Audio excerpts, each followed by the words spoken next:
நம்ம உடலில் உள்ள அனைத்து வகையான கொழுப்புகளையும் எப்படி கரைக்கலாம், அதே மாதிரி அடிவயிறு தொப்பையை எப்படி சரி பண்ணலாம், உடலில் உள்ள கொழுப்புகளை எப்படி கரைச்சி அழகாக லீனாக ஆக முடியும், வெயிட் லாஸ் பண்ண முடியுன்றதை இந்த வீடியோக்குள்ள நம்ம பார்க்கலாம். இப்போ நான் சொல்லியிருக்கிற இந்த வெண்பூசணி பார்த்தீங்கன்னாக்க காலையில் இரவு இரு வேளையும் பார்த்தீங்கன்னா இந்த வெண்பூசணியை 100 கிராம் எடுத்துக்கோங்க. அதனுடைய தோல், அதனுடைய சதை, அதனுடைய விதை 100 கிராம் கட் பண்ணி மிக்சியில் போடுங்க.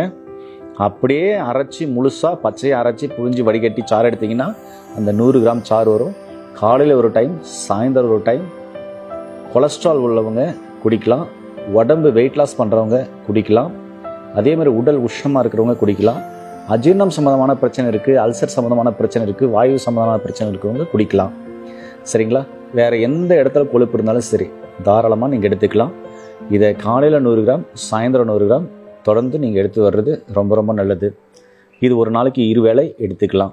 அதே மாதிரி ஒரு நாளைக்கு ஒரு வேளை பார்த்தீங்கன்னா 10 கொத்தவரங்காய், 1 லெமன்.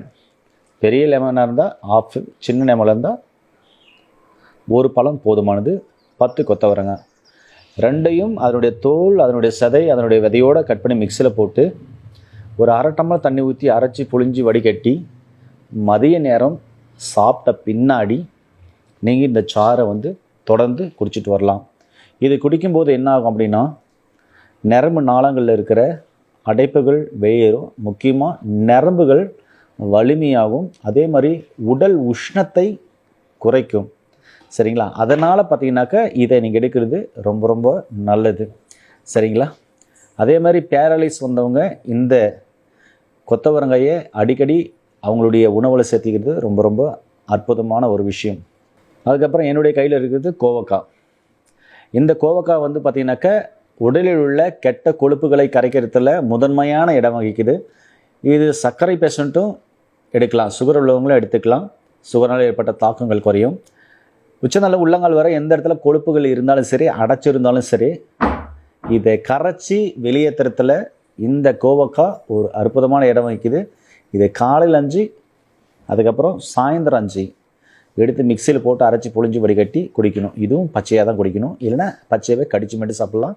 நிறைய வீடியோக்களும் நான் உங்களுக்கு பச்சையாகவே நிறைய செஞ்சு காமிச்சிருக்கேன், நிறைய குடிச்சு காமிச்சிருக்கேன். அந்த வீடியோவை நீங்கள் பாருங்கள். இதோட நீங்கள் வெயிட் லாஸ் பண்ணணும் அப்படின்னு நினச்சிங்கன்னா கருப்பு கவுனி அரிசி கஞ்சியை 3 வேளை உங்களோட உணவில் எடுத்துக்கிறது ரொம்ப ரொம்ப நல்லது. தவிர்க்க வேண்டிய உணவுகள் பார்த்தீங்கன்னாக்கா fast food item, Chinese food, வறுத்தது, பொரிச்சது, ஜங்க் ஃபுட்டு, அதே மாதிரி பார்த்தீங்கன்னாக்கா ஓட்டல் உணவுகள், காரமான உணவுகள், கொழுப்பான உணவுகள், சர்க்கரை உள்ள உணவுகள், உருளைக்கிழங்கு போன்ற உணவுகளை தவிர்க்கிறது ரொம்ப நல்லது. கார்போஹைட்ரேட் உணவுகளை தவிர்க்கிறது ரொம்ப ரொம்ப நல்லது. அதே மாதிரி நார்ச்சத்துள்ள பொருள்களை அதிகமாக எடுத்துக்கலாம். அதில் கருப்பு கவுனி அரிசி 3 வேளை கஞ்சி குடிக்கலாம்.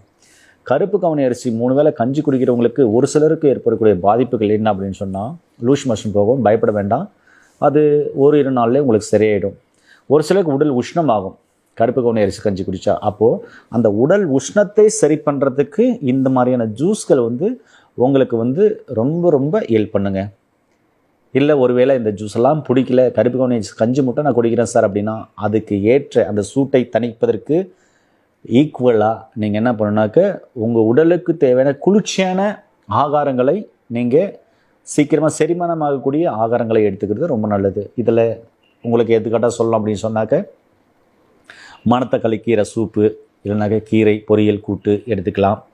அதுக்கப்புறம் பார்த்திங்கனாக்கா வெள்ளரிக்காய் எடுத்துக்கலாம், இளநீ குடிக்கலாம், மோர், தயிரை சிலிப்பி மோர் எடுத்து அதில் வெண்ணெய் இருக்கிற மோரை நீங்கள் குடிக்கலாம். இப்படி உடலை குளிர்ச்சியாக்கக்கூடிய உணவுகளை நீங்கள் எடுத்துக்கலாம். அடிக்கடிக்கு தொப்புளுக்கு நீங்கள் விளக்கெண்ணெய் வைக்கலாம், பெரிய விரல்களுக்கு விளக்கெண்ணெய் வைக்கலாம், வாரத்துக்கு 2 முறை எண்ணெய் தேய்ச்சி குளிக்கலாம். ஆனால் முக்கியமாக உங்கள் உணவில் கருப்பு கவுனி அரிசி ரொம்ப ரொம்ப அற்புதமாக வேலை செய்யும். நானே பார்த்திங்கன்னா ஒரே மாதத்தில் 11 கேஜி குறைச்சி வீடியோவும் டெலிகாஸ்ட் பண்ணியிருக்கேன், அதையும் பாருங்கள். என்ன நேயர்களே, உங்களுக்கு வீடியோ பிடிச்சிருக்குன்னு நினைக்கிறேன். உங்களுக்கு புரிகிற மாதிரி நிதானமாக தான் பேசியிருக்கேன். நிறைய பேர் ஐயா ஸ்பீடாக பேசுகிறீங்க, அதனால் கொஞ்சம் நிறுத்தி பேசும்போது எங்களுக்கு புரியும் சொல்லியிருக்கீங்க. முடிஞ்ச அளவுக்கு இப்போ வரப்போகிற வீடியோலாம் கொஞ்சம் நிதானமாக தான் பேசுகிறேன். இதுவும் உங்களுக்கு புரியலைனாக்க நீங்கள் கமெண்ட்ஸ் பண்ணுங்கள். முடிஞ்ச அளவுக்கு உங்களுக்கு புரியும் விதமாக நான் எடுத்து கூறுவதற்கு நான் முயற்சி செய்கிறேன். சரி நண்பர்களே, மீண்டும் இன்னொரு அரிமன் பதவியில் சந்திக்கலாம். நன்றி, வணக்கம்.